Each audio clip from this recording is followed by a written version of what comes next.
What's going on? Live on the set of HoolieWoodSetTrippin. Yeah, man. You know we set tripping. We here, man. You know what I'm saying? D-Trynt in the building. It is draft day. Okay. It is Mm-hmm. upon us. You know, we've been Draft day. look, It's a we've big been thing. It's a we've big been waiting. thing in the land. Hey, no, for real, okay? And it seemed like every year, the Cleveland teams, it's like our holiday. All right. Mm-hmm. Draft day is the day if we figure out if we got competent front office people. Mm-hmm. All right. Now, the Browns just set a nice little precedent. You know what I'm saying? They made sure everything was good. Now the Browns look like they contending. It's about to be real. All right. The tribe or the Guardians now. Okay. Right. They actually have a pretty good team. Yeah, and tell you the truth, they got some young. Well, they need to call up some of them young guns they got down there playing with them Akron boys and all that. No, AAA and all that shit. They got some young guns they need to be calling up. No, that's a fact. I think that's why they took all pitchers. In this past draft, they took like 15 pitchers.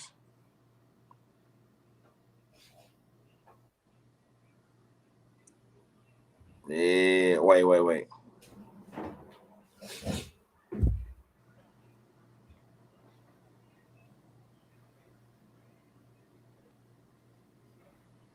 Right, Yeah, I'm over here trying to share shit.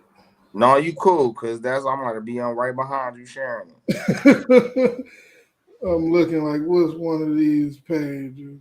You feel me? But as we get in and we getting set it up, man. It's NBA Draft Day 2021. Okay, and draft day, and that little time frame in between when the finals start and until the draft actually begins, man, it's always thousands of speculations and who getting moved and who not getting moved. But this year in particular, it is really interesting because it's a changing of the guard. All right. And I say that because, people credit LeBron for this or blame him, however you want to look at that, even though people been doing super teams for years. But it's a changing of the guard because right, man. Come on, they talking about super teams, man. Listen, you not going fucking they winning 8 and 10-9 goddamn what's the name straight. Final straight back in the day. Back in the day, it ain't nothing but what, 3 teams. Right. Lakers, fucking Celtics, really the Lakers and Celtics until the Bulls and them start really coming up in bad boys. But who was getting all the ships? And just thinking and who they call the GOATs. Half of the GOATs is on them teams, right? Facts. That's even Dr. J. Even Right. Dr. J, it was him, McGinnis, Moses Malone. You feel me? So, but like I say, man, it's a changing of the guard because teams are actually starting to draft their big threes. Okay. Denver drafted their potential big three. Let me see. Atlanta drafted their squad. Phoenix drafted their team. Milwaukee actually drafted their team. I mean, Milwaukee and Phoenix did add, one guy from free agency. Denver did add one guy via trade. Dallas added a guy via trade or two that was instrumental. But, a lot of these teams are starting to now draft their guys and develop them. And this is really good. Definitely good for the NBA because I feel like it's forcing GMs and front office people to actually acquire talent that they're going to develop versus getting guys and ruining their careers by not using them or misusing them or whatever the case, man. So, I'm excited for this draft. But it's a lot of cats on the trade market for real. All right. Dame Lillard, the number one name on the trade market that people are not sure if he gonna get traded or not. Now I'm under the belief that before they trade Dame, they'll trade everybody else. So Right. But I then feel like, if they do that, I was thinking the same thing. Like they gonna have to. I feel like what they go give up to try to bring a superstar in there. hello. Yeah, I'm here. I seen you blank out. Yeah, I had got a phone call. Yeah, I feel like as far as them with Dame, I feel like they have to give up too much to even bring somebody in there. So he'll still be him and whoever and a bunch of, you know. A bunch of right, and I don't want to it call them because it ain't really it ain't no bums in the NBA. Them niggas come to the park, they dropping 50 on whoever in that bitch. But you can be an NBA bum. no, that's a fact. That's a fact. That's a fact. You feel me? Wait, hold on right quick. Hold on right quick, bro. Hold on. Yep, do your thing. Do your thing. Everybody go get some ice.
Hello. Okay. I appreciate y'all holding with us for that little pause right there. All right, but you know, like I say, dang, and as Hollywood was just saying, they would rather bring people than take them away. You know what I'm saying? I mean, it's hard for you to get accurate compensation for a guy like Dame Lillard, because he's already proven. So, you got to try to. I mean, it's just you gonna literally a franchise gonna literally be trading a whole team to try to get Dame Lillard.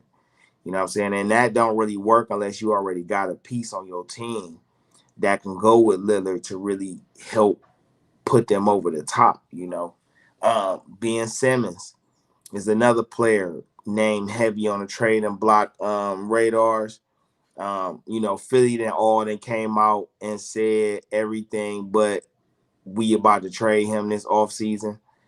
Um, Bradley Beal and Russell Westbrook are two other guys who, they try to do what they could do in Washington, but Washington is a rebuilding team, with Rui Hachimura, Danny Avdija, and they still got what's that? Morris Wagner over there. Thomas Bryant. They got Chandler Hutchison, a guy they acquired from Chicago this year, but that's still a young team. So Beal and Westbrook will definitely be looking to go somewhere where they can contend for titles. And that's just bottom line. Westbrook being like 32, Beal being like 28, 29, still in his prime. They want to go somewhere. So, Yeah, this draft is really like the like the even playing ground for people to be able to string together moves. All mm-hmm. right. The type of urgency the most front offices move with during this draft period, especially right before free agency, really allows um it really allows teams to really do their due diligence and really get the team together, you know. But this is the time where they most willing to make deals. Just bottom line, they trying to clear up cap space. They trying to, you know, figure out which guy gonna resign, not gonna resign. You know, who they can poach from another team. You know, some teams, you know, stuck in that middle zone, you know, where they're not contending for a title, but they're kind of barely a playoff team, and they got to think, you know, are we rebuilding or are we retooling? You know, I would say like because like Memphis a playoff team, but they still need work. and that is very true, evident in the trade that they just pulled off What they earlier do? in the week. So I missed it. the Memphis Grizzlies traded Jonas Valanciunas and the 17th pick and the 51st pick to the New Orleans Pelicans for Steven Adams, Eric Bledsoe, the number 10 pick, the number 40 pick, and a first round pick in 2023.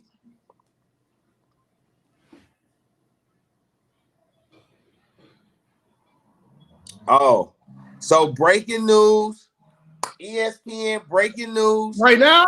The Pistons have decided that they are taking Cade Cunningham number 1. This is 6 hours and 15 minutes before they have to make a selection. They have already came out. This report is via Woj.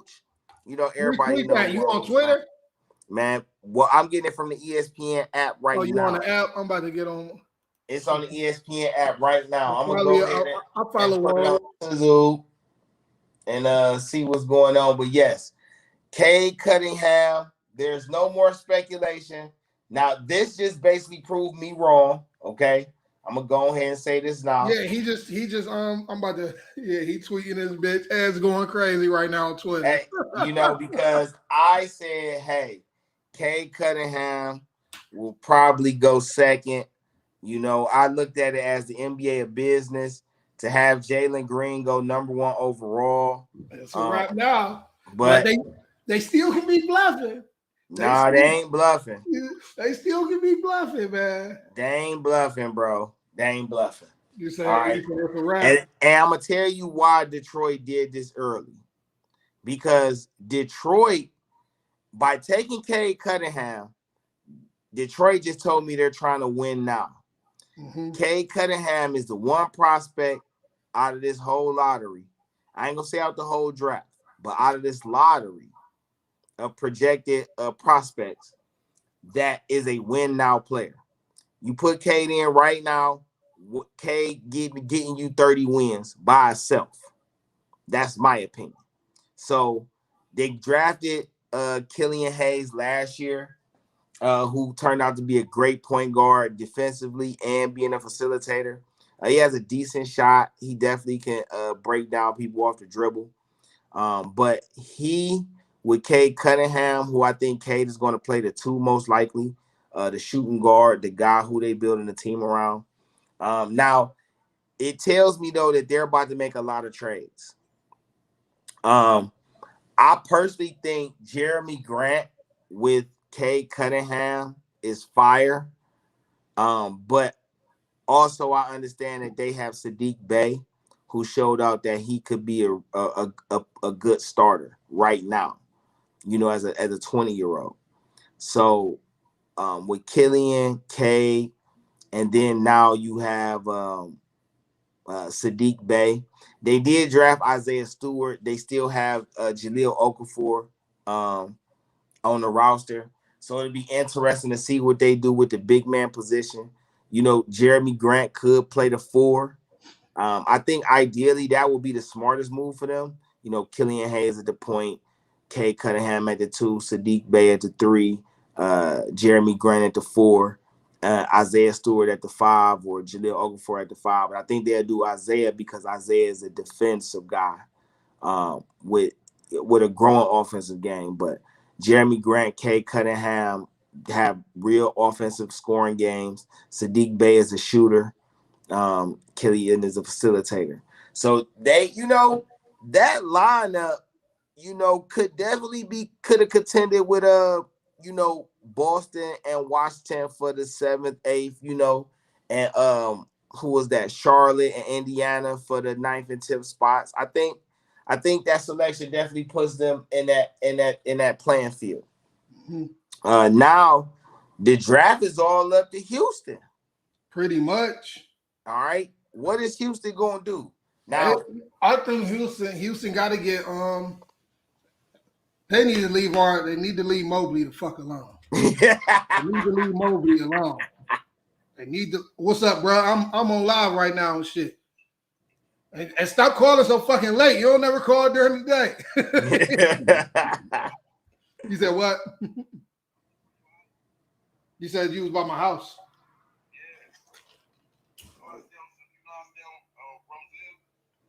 All right, don't be putting all your business on because I'm on live and shit. I don't give a fuck. I got choppers on. Yeah, I can't smoke some time with you. I gotta come, show love, show respect. I'm gonna hit you up. What's up, bro? This is my line. You already know. All right. He got the choppers, he said. This is fried, man. My dog, though. What was you saying, bro? No, you good. No, I was saying, Houston. Yeah, it's on Houston, man. Yeah, Houston. Now, I'm hearing they love my dog, they love Scoop, but I'm hearing just like they can't really depend on Scoop. I heard they go keep him until some bullshit happen, but I'm hearing they really don't know if they can depend on Scoop. And for a lot of people don't know who Scoot is, it's Kevin Porter. So I'm a person who think Kevin Porter like living in Houston more than Cleveland. But I also think that they see a potential with Kevin Porter Jr. I've always been of the belief that him and Christian Wood is a nice big man guard combination. Most people see Kevin Porter Jr. as a point guard. I seen him as a 2, but he seems to be more effective when he is the point. So, looking at it from a Houston standpoint, I mean, it'd be hard not to draft Jalen Green. Right. Just knowing that John Wall is not going to be a part of long-term solutions. I mean, he could probably play this last year of his deal in Houston, but it seems kind of unlikely. If John Wall is healthy and playing significantly, somebody's going to trade for him. Somebody's going to want him on their team as the point. But Kevin Porter Jr. and Jalen Green as the point guard and 2 guard. They got young Kenyon Martin Jr. over there. He can play the 3.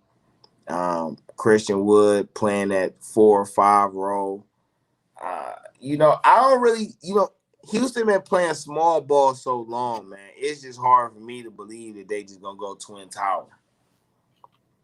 Mm. You know what I'm saying? Is it possible? I don't want to. It's very possible. Now, I mean, as a Cleveland fan, we want Mobley, all right? We already figured out how to use him, how he gonna fit. We feel like this is the ideal position for him. But Houston could take Mobley. Now, I think it's highly unlikely. That's what I've been hearing. I don't want it to happen. I've been hearing that they want Mobley. I'm gonna tell you why. At the same time, they Mobley refused to work out with them. Mobley refused to work out with them, bro. Yeah. So that told Mobley. They say Mobley really want to get over here with the young boy now, man. Yeah. So like I say, we in a new era where franchises can no longer. All right, hold on. So we taking what's her name off the board then? Who? Cade? Yeah, we taking Cade off the board. We about to hit the draft.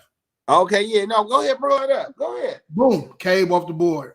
Cade already gone at number 1. It's over with. All right, Cade go number 1. So now The Rockets is on the clock. Now Jalen goes number 2. All right. Ain't a doubt in my mind Jalen gonna go number 2 because I heard Kendrick Perkins and a few other analysts. He was sitting up there with Jay Billis and a few other guys, and he was saying how Houston wants somebody with a swagger. They need somebody to be the face of the franchise. Christian Wood and Kevin Porter Jr. will not be the face of a franchise anytime soon. All right, I'm gonna just go out on a limb and say neither one of those guys are mentally mature enough, or I ain't gonna say mentally mature enough. No, I'm gonna say mentally mature enough. I'm gonna say mentally mature because maturity comes down to decision making. You know what I'm saying? And who are you talking about? Kevin Porter Jr. and Christian Wood. Yeah. I don't think they're mentally mature enough to be a face of a franchise, but I think not right now. No, not right now. No, but Jalen Green is. And those 3 guys growing together gives Houston a very good future. Whether you play them 1 and 2 and 5 or 2, 3 and 4 or 1, 2 and 4, however you do it, those 3 guys will definitely give the league problems as they gel. And Houston still got a few guys over there: Daniel House, Jashawn Pate, Chris Clemens, Aaron Gordon, another guy, another guy who probably going to get traded either during this draft or sometimes afterwards. All right. So, ESPN out here talking right now. ESPN got the Rockets projected to take Jalen Green as well. Good. So, the Kobe Altman got me. Let me find Kobe Altman. Where Kobe at? Kobe! Put this pressure on Kobe. Like, Kobe, look, I don't give a fuck. Tell Dan Gilbert, shut the fuck up. You holding this down right now, bro. Hey, listen, if Dan's trying to tell him to pick somebody else, whatever, he gonna have to do one of them, like my boy on draft day and them. Vontae Mack, by all means. Oh, yeah, for a fact. Now, you're gonna have to just bust your move. Like, listen, it is what it is. This is what we doing, man. Now, I was watching last night or the last few days. I've been watching just various videos of people doing predictions of what the Cavs might do, might not do, and how they view the team, especially the local media. I've listened to broadcasts like. Man, that was so crazy. I haven't even thugged it with them local media really this week. I had on Riz and them a little bit today, around 12 something, to see what E. Goldie and them was talking about, but they was talking about some Brown shit and something. And then I end up getting on the phone with you. Man, I don't even know what the media is talking about, man. I'm gonna tell you what makes me mad about the Cleveland Cavaliers local sports media. Okay. They never suggest trades that actually put Cleveland in a better position. They never suggest anything. Matter of fact, I feel like, and I'm just going on them and say this, man. Love got his extension. People crying about it, but nobody was overly tripping like some of us was. All right. But everything that's going on with the Cavs, people just keep trying to blame Kobe Altman like he's not doing a good job. I was watching. Right. I feel like Kobe Altman had chains and leashes on him. You feel me? Feel like they ain't let him do his job for real. They like, oh, Kobe done made the worst trades and worse. And I say, and I'm just sitting here listening like, I feel like it's a race element to this. This makes no sense. Oh, you want to trade Colin Sexton? Nobody is talking about trading Colin for somebody that's better than Colin. Oh, we should take RJ Barrett. Why? Right. RJ Barrett wasn't even the best player on his own playoff team. Right. All right, so that makes no sense. They should trade and take what the Lakers are offered Kyle Kuzma and Taylor and Horton Tucker. How does that help us? Oh, they should trade Colin for Shea Gilgeous-Alexander. Why? I just, the hate for Kobe Altman is unwarranted. Pretty much. People just really forget the roster he took over, and we didn't have nothing. We didn't have anything. Right. All right. The only reason people mad is because he traded Kevin Porter Jr. But most of the local sports media don't even know why Kevin Porter Jr. got traded. Right. There's only a few. So let's put this and out. And really, should tell you the truth, the ones that really know what's going on is the brothers.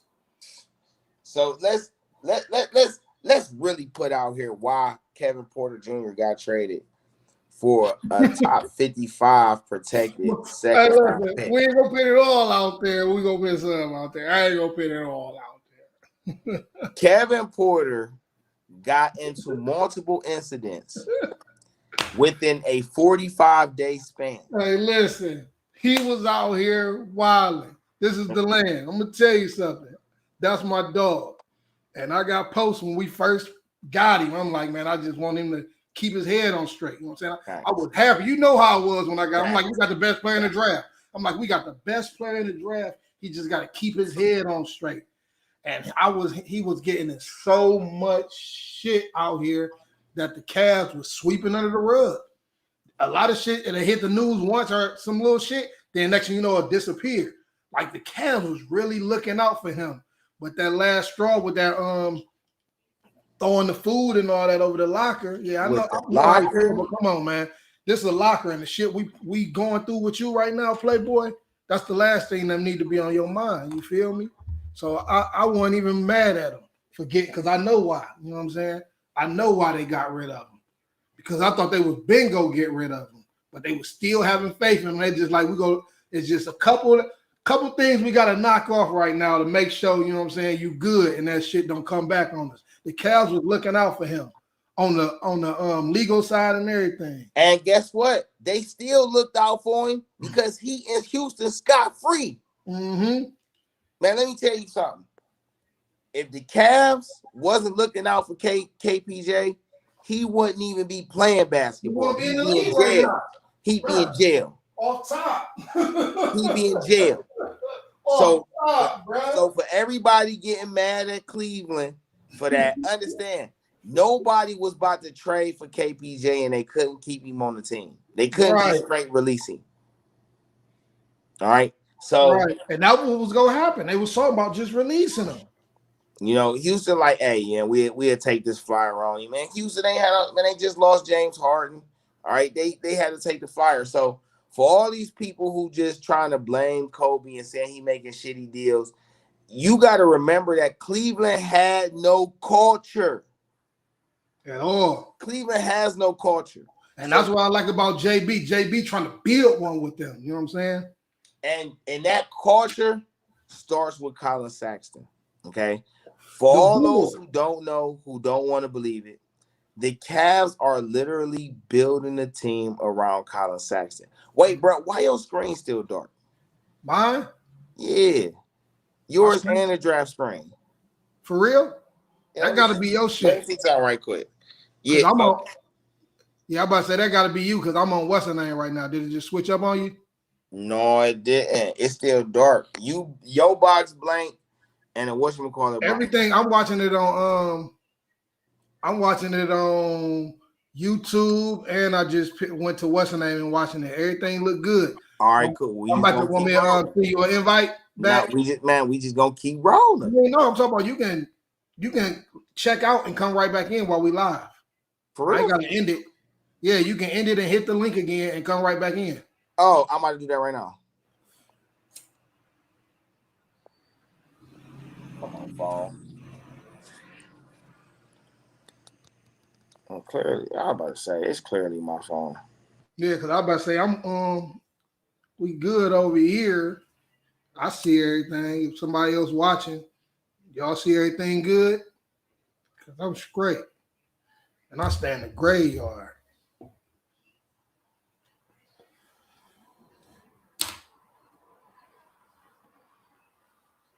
Elliot Ness is buried in my backyard. Hello? What about now? There we go. So yeah, that was you. Yeah, it was me. No, I figured, it was doing that ever That's since what I happened got when that you under phone them palm call. trees and in that gator, man. You come back to the hood.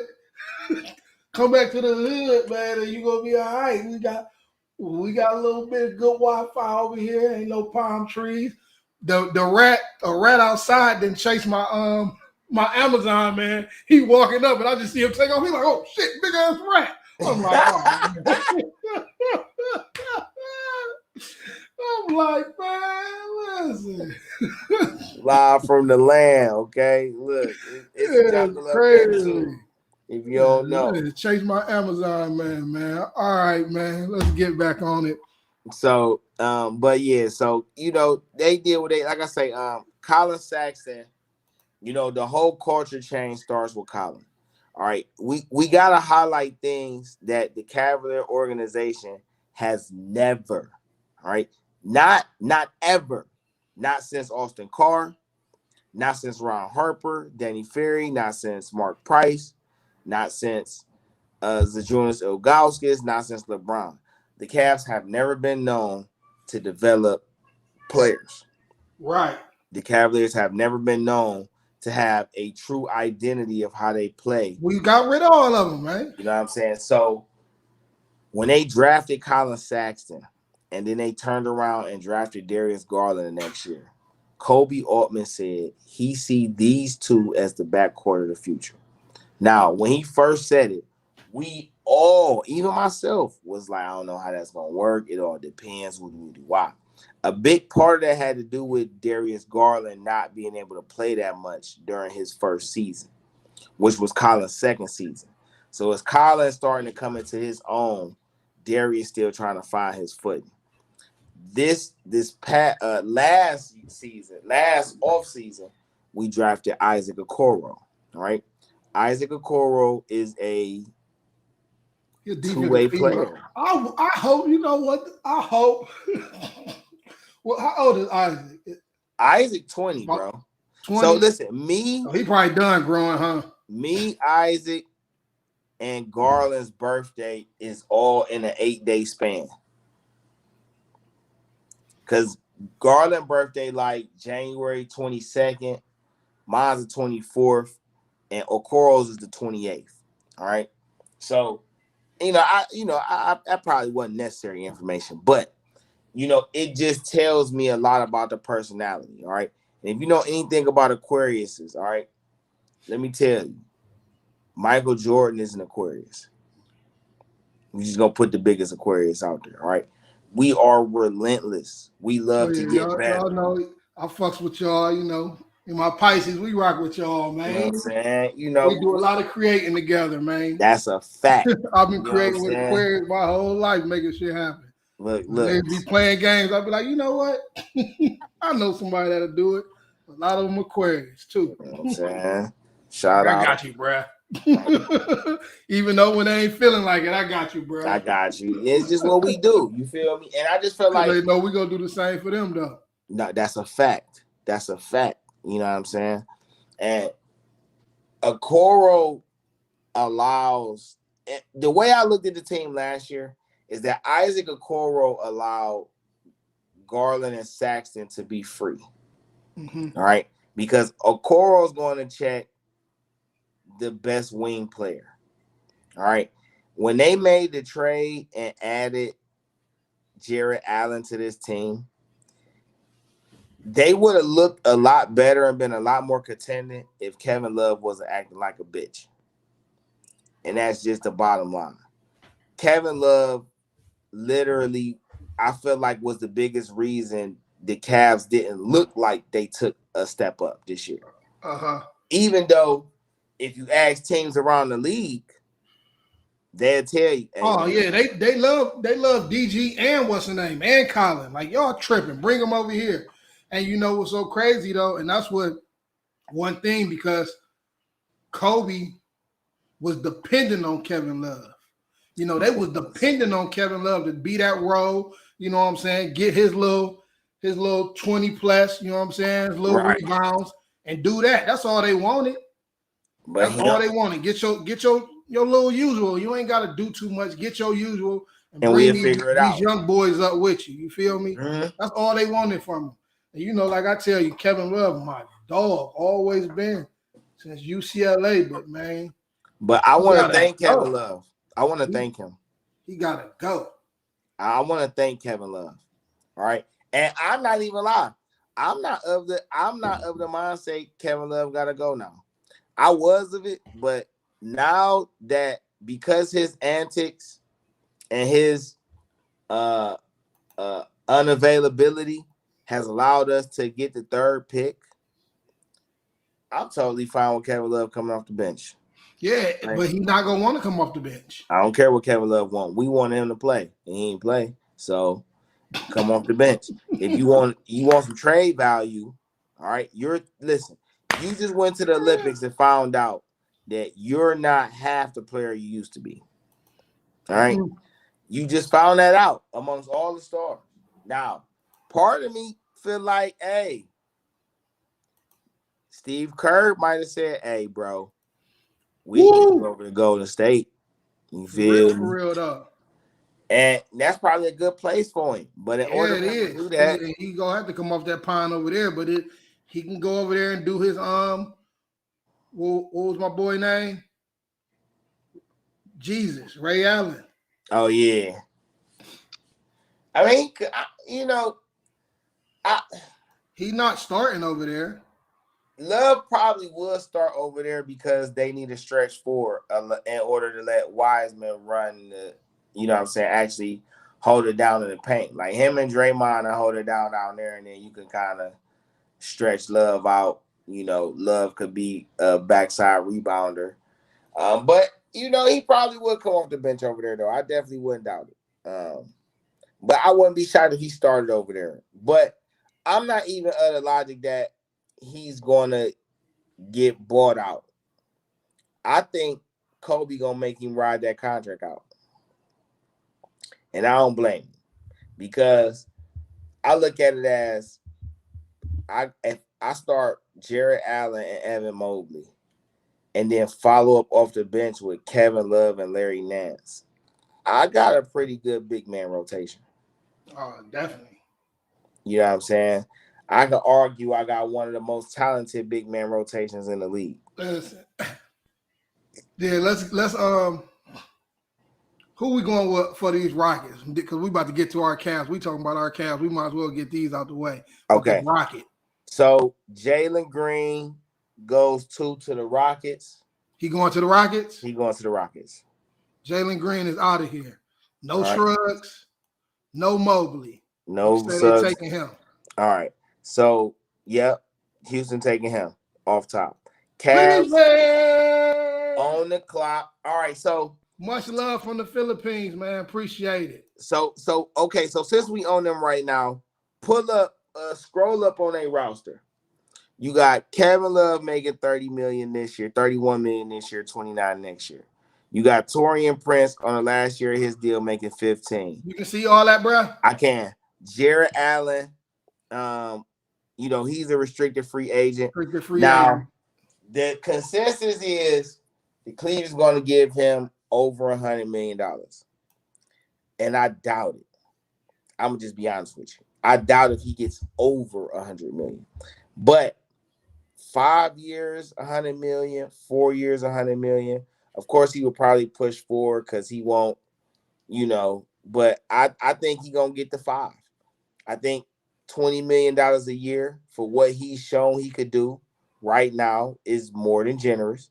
And I think, by the time his contract comes up, he'll literally be in his prime. He'll be 20, 27, 28 years old, So, he'll still be eligible for an even bigger contract if his game grows. But if nonetheless, you still got 100 million. A lot of people can't even say they earned 100 million in the NBA. Right.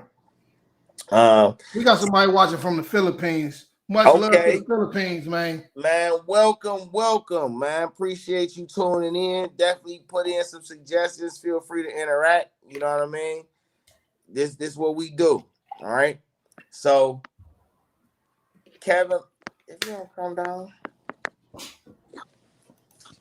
this dang on thing be acting so retarded, boy. All right. So now we get down to Larry Nance, Chetty Osman. 2 years. Okay. So Larry still got 3 years on this deal, right? Larry, no, it say Larry over here. It say 2 years, 10 million. Right, 5 million a year. Chetty got 3 years left. And no, Chetty got 3 years on his shit. Okay, and Chetty at 8 million a year or 9? Chetty at 8.1. Okay, that's what I thought. Okay, so those two names have been coming up in a lot of trade rumors. All right, and I'm not giving up Larry Nance unless you're giving me some work. And this is where exactly, and this is where I get mad, at local media outlets for Cleveland, like Fear the Sword, like Cleveland Pulse, all right, and a couple of these other guys, even the guys, on the local media, on the local TV stations, the news media, they just keep saying, oh, the Cavs want to get rid of Nance and Chetty. Well, last time I checked, Larry Nance was 27. Chetty Osman was 26. Right. And both of them are locked up for multiple years. And now, remember the package deal but people already tried to give for Larry Nance.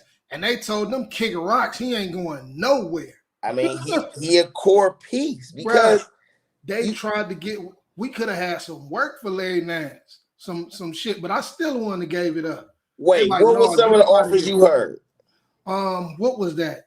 Damn, I sent it to you. It was a while ago too, and I think he was hurt. Oh, during the season. Yeah, this was during the season. No, I ain't talking about nothing new. This was during the season.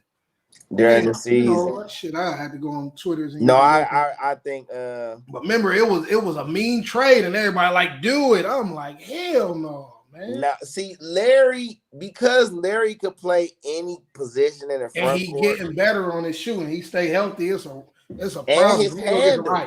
And his handle getting better. So I like, in the playoffs, people run an 8-man rotation. All right. With, Evan, with us drafting Evan Mobley, putting him with Allen Okoro, Colin, and Darius, and then being able to have a rotation of Nance, Windler, Osman. I just think that's fire. You know what I'm saying? Windler is a shooter. He's going to shoot. Yes, Wynn just got to stay healthy. And that's why I like him playing more of a guard role where he ain't trying to be all in the paint like that. I like Dean Wade as the replacement for whenever we get Love, because I feel like he's just a younger version of Love. He may not be the tenacious rebounder and he may not have a post move, but he can move without the ball. He can, he does play a little more play more defense than Love for sure. You know what I'm saying? He's a little faster, a little more athletic. So, but he's a growing guy. He's been in the system too. I think this is 3rd year with the team. So he could grow. As far as Colin, I think Colin gonna get the same deal Jared Allen gets. I don't think they're going to give Colin the super max right now because it doesn't make sense. Yeah, it don't. It just don't make sense. And I don't think Colin. I don't think Colin to go for the super max right now. You feel me? Not right now. I think Colin to try to, I think he want to win. You know what I'm saying? And he know him getting that super max. He already know he can see what Love is doing with all that goddamn money. You feel me? Mm-hmm. He can see how that's fucking up the squad. You know what I'm saying? So I don't think he want it now. I think he want to prove it more, and then be like, yeah, run me my bread. Colin, Colin's stand kills a lot of stigmas about the Cavs. Can they develop players? Colin's gotten better every year he's been. Every year, bro. But this ain't, like I tell you, this ain't nothing new. He got better every year at every level. Like I say, I've been watching him since AAU. Every level, he got better. You know what I'm saying? He working. You remember what the vets and the people in the Cavs organization said first year, like, bruh, they said he wasn't taking it off. He was all that criticism. He like, man, they had to tell him, like, bro, like, just relax, man. Take some time for yourself. You know what I'm saying? They say bull ain't with it. He like, no, fuck that. Man, it gives, young Bull gives the Cavs an identity. He reminds me a lot of John Starks, bro. He reminds me a lot of John Listen, Starks. People be slipping and don't. Starks was a dog, and I ain't just talking about just hooping. I'm talking about, bruh. Starks the only player I ever seen give Jordan problems. Right, every time he faced him. Did Jordan punch him, or did he punch Jordan? Did he? I think he did punch Jordan. I'm trying to think, man. I think he did punch Jordan. He might have. He might have punched Starks. Is like Dwayne Wade size, bro. Maybe a little taller, right? But Starks used to give everybody buckets. Buckets. He dunking on you. He shooting on you. He playing good D. He running the lanes. All right. I don't think he had the best handle, but shit, he played it alongside Mark Jackson. You know what I'm saying? He was one of the best passers, facilitators I ever seen in the NBA. And he played alongside Derek Harper, you know what I'm saying, and Greg Anthony. You know, guys who could play defense, guys who could shoot, you know, guys who complemented what John Starks did. And I see a lot of that going on here with the Cavs. So this is why, because the team we have already, Evan Mobley is the pick and the best fit for us. Let's go. All right. This pick right now makes Cleveland an attractive place for a superstar. All right. Sir. If a star gonna come in here and say, I either gotta put Coral to the bench or put Saxon to the bench, it don't matter, because the fact that he's gonna play with these guys makes Cleveland a force. All right. All right. Who we got on the clock next? So now Raptors. Toronto. Hold on. What time? It's 2:19. What time you got slide get, old lady? I gotta go. I'm gonna leave. We probably gonna. Ooh, shit! It's raining like a motherfucker. Yeah, it's real over here too. Cause when you slide, I'm gonna bust my store and move and shit. All right, so we gonna do this. I can have my goodie pack for later on. We probably just gonna go through this top. Yeah, let's go through this little top 10 real quick. Then we do it after the top, and then we'll slide out the top 10. All right, so for next, I got Toronto. I got Toronto taking Jalen Suggs. All right. Me too. Jalen Suggs is the ideal pick for them, and I'm gonna tell you why. Nick Nurse runs a very good team over there. What he was able to do with Kyle Lowry and Fred VanVleet as a starting backcourt should not go unrecognized. All right. Right. But Fred VanVleet is clearly the initiator. You know, he's the spark always plug. Been like that too, though, in college, man. You know, he the one who got him on that road, on that run they had. You know what I'm saying? That's a fact. But Fred VanVleet, like, what, 6 feet, 6'1"? He like Chris Paul height. Because you know, a lot of people say he should have got MVP and shit. Mm-hmm. But Jalen Suggs complements what they have. Now, they still have a question mark at center, and I think they should bring in Andre Drummond. I think if they draft Jalen Suggs, he becomes a cornerstone piece that they can actually build around. Drummond, free agent, right? Right. So because of the way Toronto plays, remember they had Marc Gasol and Serge Ibaka. I think Andre Drummond would thrive over there with Siakam as his front court mate and Hold on, Anunoby. this they squad right here. Oh no, Mm-hmm. No. You want Orlando? No, I had to go back. That's Orlando. Yeah, that's Orlando. Okay, yeah, this Toronto. All right, this So Toronto. Kyle Lowry is a free agent. That they're not re-signing him. Right, I'm hearing he out of there. Siakam, Van Fleet, and Anunoby. They all Rodney got 3 Hood has years. a player option. Rodney Hood's a player option. Gary Trent Jr. is a restricted free agent. They said It say Rodney Hood got 1 year on there. Right, he got a player option. That's what I'm saying. He got a Okay. player option. So he can sign into this year or he can opt out. It's on him. You looking at Gary Trent. That's what I just went to. That's what I was looking for, man. Trent need to take his talent somewhere else. No, actually, though, so this is the thing. Gary, the question is, do you think Gary Trent Jr. is a starter? I don't know yet. See, I think he can be, but I don't think he is yet. I don't think. Yeah, I think he better coming off that bench right now. So if they draft Jalen Suggs, you got him and Anunoby playing to start in 2 and 3, then you could literally bring Gary Trent Jr. off as the rotation guy for them. You know what I'm saying? And that basically kind of gives you a nice foundation for your wings. You can move Siakam down from 3 to 4, so that helps. Chris Boucher is somebody they like a lot who could play 4 and 5. But Chris Boucher right now is a good guy to come off the bench. I think Toronto still needs a real point guard behind Fred VanVleet because Fred VanVleet is more of a scoring guard who can pass. Mm-hmm. So I think getting a facilitator off that bench will go for them, but I definitely got them taking Jalen Suggs, and I feel like that's the best pick for them. Now, at number 5, it gets interesting because Orlando got a squad on the low. Yeah, they do. Orlando has Mo Bamba still. They got Jonathan Isaac, Markelle Fultz, Fultz found himself. He found himself over there. He did. They got Dwayne Bacon. They got R.J. Hampton.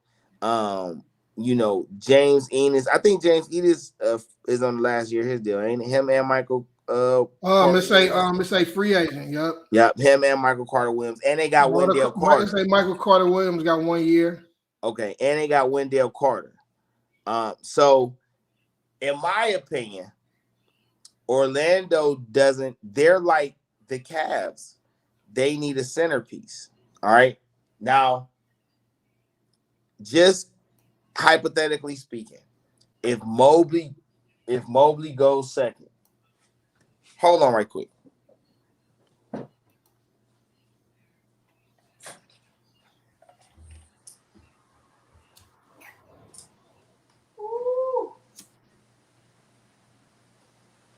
It's raining something treacherous out here. Hey, listen, bro. While you did that, I looked out the window like, yeah, nigga gonna get rained on. It's a fact. It's a fact. I just looked out the window like, yeah, I'm getting rained on. That's a fact. I'm looking and think like, cause the rain gonna feel good. Cause it's hot in the motherfucker out here, but I know it's hotter down there where you at. Man, listen, and this rain gonna like it's getting dark out in this motherfucker. It look like that out here too. No, it's real. Wait, hold on. Let me share this experience with y'all. All right, I need y'all to see the type of BS Florida be on. All right, I just need y'all to see this. Okay, turn it around to the other side. To the other. No, I'm talking about how you had it. I'm about to say, yeah, I can't flip my camera. Oh, you can't? No. But I just want y'all to see how this. Okay. And for Florida, this is a sprinkle. This is not even a rainstorm. This is just a sprinkle. Okay. When it rained out here, it literally looked like we in the middle of the jungle. All right. It'd be crazy. But now I could see the Cavs trading the number 3 pick. Wait. If Mobley goes second, I can see the Cavs trading the number 3 to Orlando for the 5 and the 8. All right. And I only say that because Jalen Green don't want to play in Cleveland. And if we got rid of KPJ for that BS, we're not even going to draft Green. With that being said, the Cavs would probably get more than just the 3 and get the 5 and the 8 out of Orlando. It will possibly come with the 5, the 8. We might actually do a player swap where that could be a place where we get rid of Love's contract, actually, to pair with the number 3. And then we could probably get back, let's say, maybe even a Gary Harris. We possibly could get Gary Harris. And as crazy as this sounds, we probably could get RJ Hampton too. So, and at that point, I think the Cavs will take Jonathan Kuminga at 5. I lightweight want to say Jonathan Kuminga could go 5 right here to Orlando. But in all honesty, bro, I think Kuminga going. Well, if he gets to Golden State, because I know they want him bad. Kuminga gonna make it to Golden State. I got He Scotty. ain't gonna make it. So you say Kuminga going with I got Scotty Barnes going to Orlando. Scotty I'm gonna tell you why. Yeah, because he just picked up on a lot of Scotty Barnes gives them a real power forward. Jonathan Isaac is a tweener. Mo Bamba is a 5. Wendell Carter is a 5. They don't really have a 4. The ability for Scotty Barnes to be able to play some point guard and guard multiple positions, having a Jonathan Isaac back, having a Gary Harris, not only does it give Orlando another good young piece, but it also gives them ammunition to go after a star. So at this point, if the draft shapes out like this, I would put Orlando as the number 1 team to trade for Ben Simmons. The number 1. They have more than enough pieces with future draft picks. They will be able to make the move for Ben Simmons. All right. So we're going to go to 6 now. This is where Jonathan Kuminga goes to OKC. Why does Jonathan Kuminga go to OKC? I don't believe OKC will be able to move Kemba Walker's contract, but that's not going to be a bad thing for them. It's just that Kemba's a defensive liability. But when he's healthy, he's going to move the offense. He's going to score. Shai Gilgeous-Alexander needs a running mate. Lou Dort made his name a few playoffs ago for guarding James Harden, but I don't see him as a franchise piece. They got the other guy, Brazel. What's his name? Brazil. What's his name? Where he at? OKC. Oh, right here. Yeah, Baisley. Okay. Baisley is a 6'10" with like a 7'1" wingspan. He a 4. I can play like some 3. But I think that the OKC high on him. So I could see a Shai Gilgeous with a Jonathan Kuminga being like their cornerstone pieces and building around them. Kuminga would fit great right there. At number 7. Golden State. Now, let's look at Golden State roster. Clay comes back this year. Steph Curry's there. Andrew Wiggins there. Draymond Green. Kelly Oubre is a free agent, I believe. James Wiseman still there. What does they got? They still got Jordan Poole. Yep, Jordan Poole got 2 years team option. Damian Lee. He got one more year. They just signed Gary Payton. All right. So the Warriors probably really wanted Kuminga. But the Warriors, I like Jordan Poole a lot. You say who? Jordan Poole. I like Jordan Poole a lot. If the Warriors keep this pick, though, they're probably going to take a big man at 7. Um, You I'm said gonna they're go gonna out do on a limb, what? bro. I'm gonna go out on a limb. I want to say I really want to say James Booknight. But I don't think they're gonna draft him, bro. I think they're No, gonna no, I I don't think think they're they're gonna gonna go get him either. Franz Wagner from Michigan From Michigan. at 7 because he gives them an element that they don't have, which is a forward that can stretch the floor and play defense. Draymond Green is not getting another $100 million contract from them, but Wagner with Wiseman as a potential, big man combo for the future, it's probably going to seem intriguing to them. And Franz and Wagner is probably going to be more of a valuable of a trade piece if they try to package, that pick with Wiggins or whatever. That's probably gonna. So I got him going 7. Orlando got it again. So now Orlando's back on the clock. All right. They just took Scotty Barnes. I am going to give them James Booknight from UConn. And why am I giving them Booknight? Because at some point, whether it's Fultz, Anthony, Harris, or RJ Hampton, somebody's getting traded. And when they trade somebody, they're going to have to keep somebody. James Booknight is a scorer. He's a for sure scorer. 6'5". Cole Anthony could play point, but Cole Anthony really like a scorer, but he only like 6'2", 6'3". So, I could see them taking James and Scotty Barnes with their picks. I feel like them probably two of the most promising. Now, Keon Johnson is a guy who's been climbing up draft boards. Jalen Johnson is a guy. Corey Kispert is a guy that's been climbing up draft boards. But I truly believe Orlando will probably be the team to go get Ben Simmons. And when you do that, you're going to have some shooting around him. Booknight can provide that.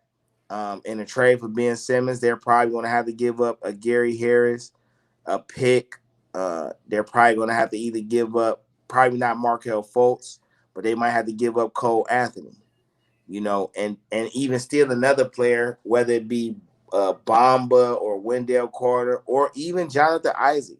Even though they're very high on Jonathan Isaac, he could get moved, or they could put Otto Porter Jr. contract with that. Philly could just want to buy him out. It's a lot of possibilities. All right. Now we get to number 9. Kings. The Sacramento Kings are interested. There's been a lot of talk Fox about got 5 years on his thing. who. I said, oh yeah, that's his new contract just kicked in. Yeah. So Buddy Yield has been talk of a lot of trade rumors. Yeah. There's a rumor that the LA Lakers are going to package up Kyle Kuzma, Contavious Caldwell-Pope, Talen Horton-Tucker, and the number 22 pick for Buddy Yield. Wow. With that being said, if they pull that off, that means Tyrese Halliburton goes to the starting 2. They don't have a center. We don't know how it's going to play out with Marvin Bagley. Right, because I'm hearing Bagley out of there. And then, so they're trying to package up the 9 and Bagley or Harrison Barnes, to try to get a player, a proven player, so because they're in win now mode. But if just so happen they keep this pick, I have them taking Corey Kispert from Gonzaga. And I have them taking Kispert because the one thing that the Kings do not have, or they'll probably be losing in trading Buddy Yield, is a shooter. So adding Kispert, 6'6", 6'7", 6'8" guy, who was just, who played alongside, Jalen Suggs, know how to play in the system. I think he would definitely be the fit for the Kings right there. They could try to take Keon Johnson. Like I say, he's a guy who's been coming up, but they need a real shooter. So I got Corey Kispert going to the Kings. And then number 10 is now Memphis Grizzlies. I think they knew how the board would shape out. Justice Winslow is somebody they're not re-signing. Eric Bledsoe will probably get bought out. Steven Adams will be a nice big body to go with Jaren Jackson. Dylan Brooks is an outstanding They compliment. say recently traded on here. Who? Yeah. That's because they just got Adams and Bledsoe. Oh, they just got Adams. Yeah, earlier in the week. You still got Brandon Clark down there, whose versus is the backup to Jaren Jackson. But I believe Memphis will take Josh Giddey from Australia with the number 10 pick. Yeah, I was wondering when somebody was going to take him. Josh Giddey. Now, Josh Giddey probably could have went earlier. But Josh Giddey really doesn't – I just don't think no other team outside of Memphis could really use him. Maybe he could go to OKC at 6. Maybe they say, hey, we put Josh Giddey, with Shea Gilgeous-Alexander, and that'll work something. But I really feel like, Kuminga has more upside, and Kuminga possibly could end up being probably the best player or one of the best players in this draft when it's said and done. Josh Giddey, though, he's coming from overseas, so he already has a win-now mentality. Memphis is in win-now mode, and you want to be able to acquire guys that you can extend through bird rights. So, we'll go over this top 10 again. Cade Cunningham, 1 to Detroit. Jalen Green, 2 to the Rockets. Evan Mobley, 3 to the Cavs. The Cavs, let's go. Jalen Suggs, 4 to the Raptors. Scotty Barnes, 5 to the Magic. Jonathan Kuminga, 6 to OKC. Franz Wagner, 7 to the Warriors. James Bouknight, 8 to the Orlando Magic. Corey Kispert, 9 to the Kings. And Josh Giddey, 10 to the Memphis Grizzlies. All right? Yes, sir. So this is all we got for y'all right now. All right? But tune in later on tonight, 7:30 p.m., 30 minutes before the draft come up. We'll bring this back up, let you know what our top 10 picks was, and we'll go a little more in depth with our teams and, and just see how it's going to play out for tonight. But it's definitely going to be interesting. We appreciate everybody tuning in, everybody chatting in. Make sure you share, like, follow, HoolieWoodSetTrippin. Yes, all right? Sir. Trynt. Make sure you follow us on all social medias. All right. And we'll catch y'all in a couple hours.